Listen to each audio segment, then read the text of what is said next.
రాష్ట్రపు సంక్షేమం సత్యం నిత్యం సఫలం.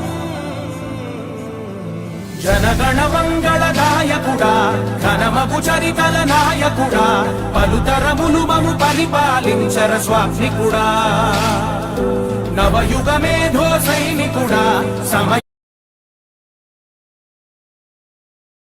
ఇది ప్రజల తిరుగుబాటు. ప్రజలు గాని కండెర్ర చేస్తే మీ ఊర్లోనే మీకు పుట్టుగతులుండవు. ఈ విషయం మీరు గుర్తుపెట్టుకోండి. తెలుగుదేశం పార్టీ లేకుండా చేస్తాడంట. నిన్ను పుట్టించిన దేవుడు వల్ల కూడా కాదు. కబద్దార్, జాగ్రత్తగా ఉండమని హెచ్చరిస్తున్నా.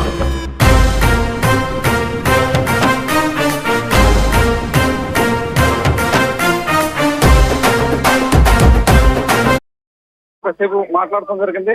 ఖచ్చితంగా అమరావతి అభివృద్ధికి తన వంతు ప్రయత్నం చేస్తాను, ఖచ్చితంగా దీనికి పూర్వవైపు తీసుకొస్తాను చంద్రబాబు అక్కడ ఆయన కలిసిన అమరావతి రైతులతో చెప్పడం జరిగింది. మరోవైపు దారి పొడుగుతా కూడా పెద్ద ఎత్తున అంటే అమరావతి 24 గ్రామాలకు చెందిన రైతులందరూ కూడా ఇక్కడ చేరుకున్న పరిస్థితి ఉంది. అయితే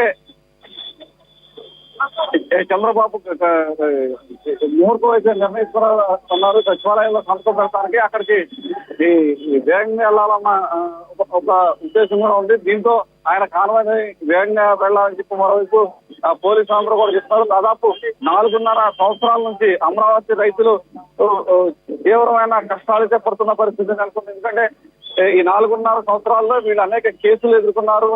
నిత్యం ఎప్పుడు కూడా కంటి మీద కూడా లేదు అని చెప్పి కూడా తీవ్ర ఆవేదన వ్యక్తపరిచారు. చాలా మంది కూడా స్వచ్ఛందంగా వచ్చి అమరావతి రైతులు చంద్రబాబుకి మద్దతుగా పరిస్థితి చూస్తే చంద్రబాబు కూడా మద్దతుకి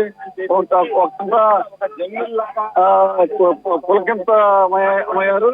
అయితే అమరావతి రైతులు పెద్ద ఎత్తున చేరుకోవడంతో చంద్రబాబు కూడా వారికి అడుగడుగున వారిని పలకరిస్తూనే వస్తున్నారు. ఇంకోటి చూస్తే కనుక గత 4.5 ఏళ్ళుగా చూసినట్టయితే ఏదైతే అమరావతి పూర్తిగా నిర్లక్ష్యం చేయడంతో ఇది మొత్తం కూడా ఒక జింగిల్ వాతావరణం లాగా మొత్తం కూడా ఇక్కడ ఏర్పడింది.